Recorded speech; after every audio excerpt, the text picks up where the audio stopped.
अहम खबर है, जमीयत उलमा इस्लाम ने बलूचिस्तान की मौजूदा सूरत हाल पर वज़ीर आला को सालसी का किरदार अदा करने की पेशकश कर दी।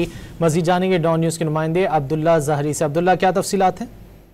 जी बिल्कुल, वज़ीर बलूचिस्तान से जमीयत उलमा इस्लाम के सूबाई अमीर की क़यादत में वक्त में मुलाकात की। इस वक्त में रुकन सूबा कौमी असम्बली मौलाना अब्दुल वासित समेत अपोजिशन लीडर और दीगर सूबाई असम्बली के अरकान शामिल थे। जबकि इस मौके पर वज़ीर बलूचिस्तान को जमीयत उलमा इस्लाम के वक्त ने सालिसी का किरदार अदा करने की पेशकश की और इस हवाले से उन्हें बताया कि वो इससे कबल भी वज़ीर अख्तर मेंगल से मुलाकात कर चुके हैं और उनकी मुतालबात भी सुन चुके। अगर बलूचिस्तान हुकूमत उन्हें इख्तियार देगी तो वो इस मामले में भी अपना किरदार अदा कर सकेंगे। ताम वज़ीर बलूचिस्तान ने उन्हें मुखातिब करते हुए बताया कि बलूचिस्तान में बहाली अमन के लिए हुकूमत और अपोजिशन दोनों की अहम जिम्मेदारी है और इस हवाले से अपोजिशन लीडर समेत दीगर जो अपोजिशन अरकान अगर वो किरदार अदा करना चाहेंगे तो इस हवाले से उनकी जो काबिलियत है, उनकी इक़दाम को खराज तहसीन पेश किया जाएगा और बलूचिस्तान के तमाम सियासी मसाइल के हल के लिए भी मुशावरत की जाएगी। जी, बहुत शुक्रिया अब्दुल्ला ज़हरी इन तफसीलात के लिए।